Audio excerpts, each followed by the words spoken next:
Chapter 7. Everybody's Talking.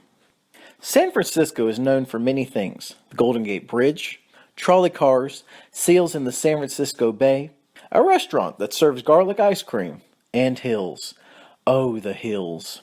At the moment, the latter confounds Apollo. He struggles to keep up with Coyote along the dingy, cigarette butt laden sidewalks. He is winded. He is out of breath. His side hurts. He stops dead in his tracks. Coyote laughs. "What's the matter, Greek god? Not quite in the same shape you were on Olympus?" Apollo pants.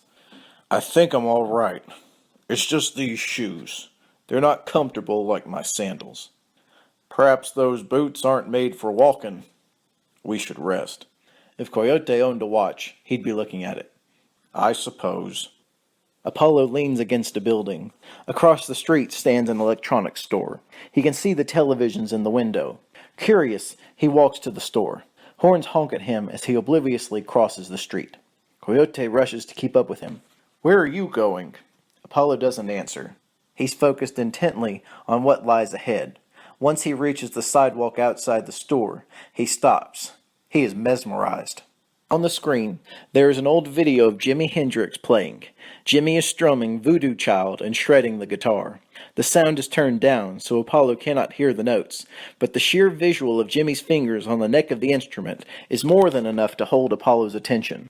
He studies the movements as Jimmy slithers his hand along the neck of the guitar and is astonished.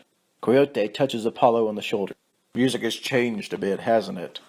Apollo doesn't take his eyes off of the screen. "What is that he's playing? It doesn't look like any lute I've seen before." Coyote grins. "That, my friend, is an electric guitar. Where does one obtain such an instrument? Does the little man in the box have them?" Coyote bursts into laughter. "That little man has been dead for 40 years. You're watching a recording." Apollo nods as if he understands. Coyote grabs Apollo by the wrist and pulls him along from the storefront. Apollo watches the screen until it disappears from view. They walk a few blocks and Apollo stops again. He looks impatient. "Please tell me you're not waiting for someone to bring you food," Coyote says. "That I am. I must say the service on this planet leaves much to be desired. In the heavens, I would be served immediately," Apollo replies. Coyote sighs. He is annoyed. "It doesn't work that way here. Here, you must take your food. That, or trade for it." "What do we trade?" Coyote reaches into his pocket and retrieves the frat boy's crumpled bills. "We trade this." Apollo examines the paper in Coyote's hand. "I should think not. It's nothing but simple parchment." "It's lighter to carry than the coins you are accustomed to. It is the new gold." "You'll forgive me if I still have my doubts." Coyote finds this funny. "Watch and learn."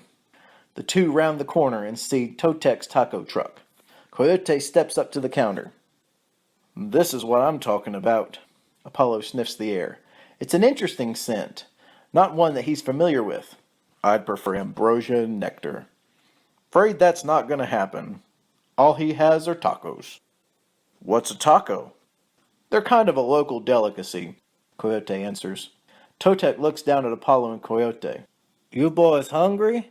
Beef or chicken? $2 each. How many you want?" Apollo responds, "All of them." Reluctantly, Coyote hands the bills over to Totek. Now he is the proud owner of 14 tacos. Totek offers to make more, but Coyote waves him off. "No, really. I think we're fine now." Apollo and Coyote sit on a park bench. Coyote passes Apollo a taco and waits to see his reaction to street food. Apollo bites into the aluminum foil-covered taco. He immediately spits it to the ground. "This disgusts me. You shall pay for your insolence." "No, idiot, you eat the inside." Coyote peels back the foil and takes a bite. "See? Delicious."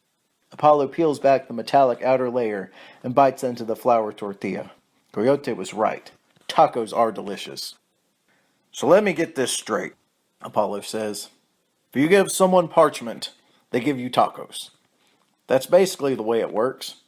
"What if you have no parchment?" Apollo asks. "No money, no tacos."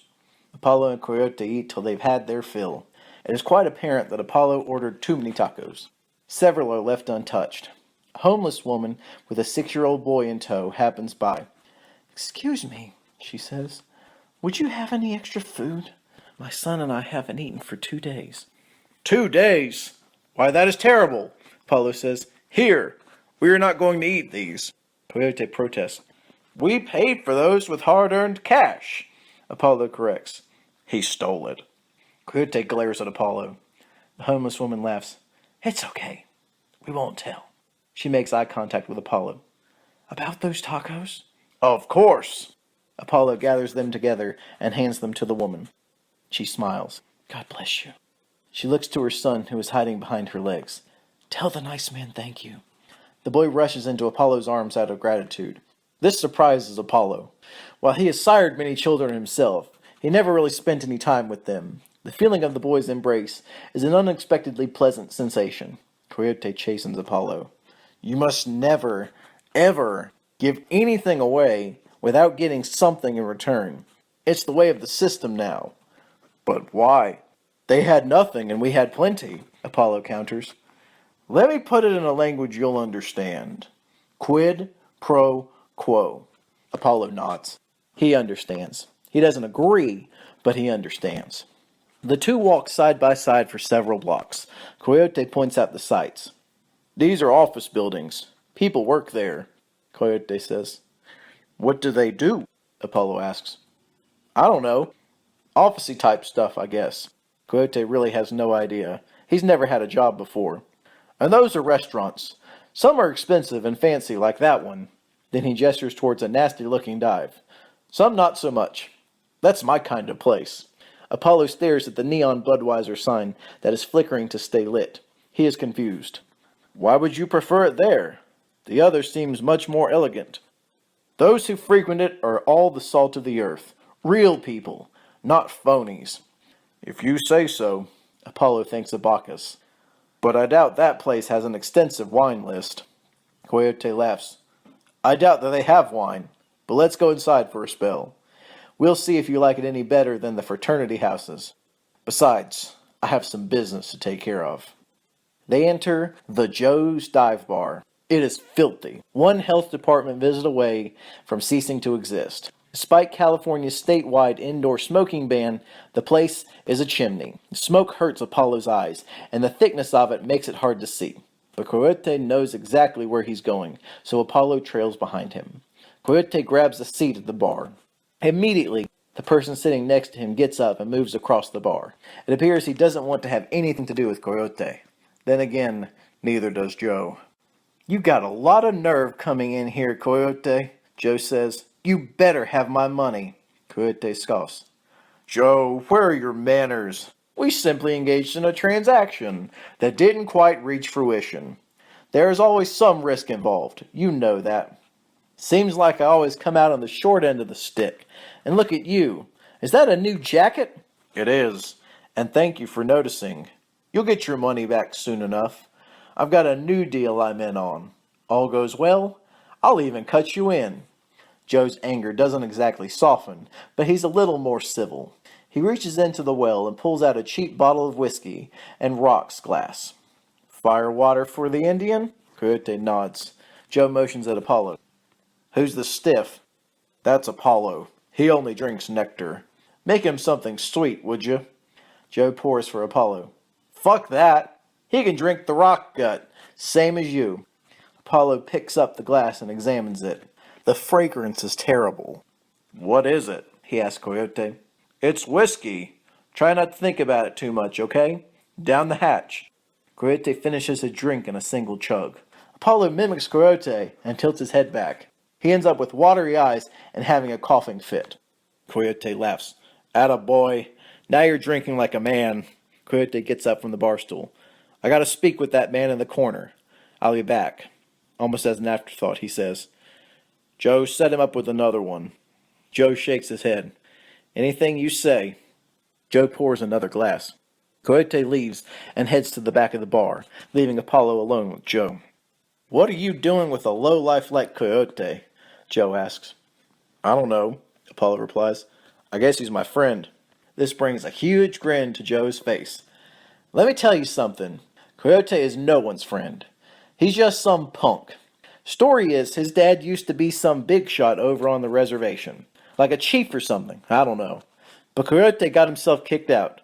What you gotta do to get booted from the Indian reservation, I don't know. But he's trouble. Watch yourself. He's been very pleasant. He's helping me get acclimated. He even chose these clothes for me, Apollo says. He must be playing some long con then. Your family got money or something? Apollo thinks about the answer. Yes, but that's a long way from here. Joe looks over his shoulder and sees Coyote talking to a hooded figure. Look at that. They're talking about you. Apollo looks. Coyote is pointing in his direction as he speaks.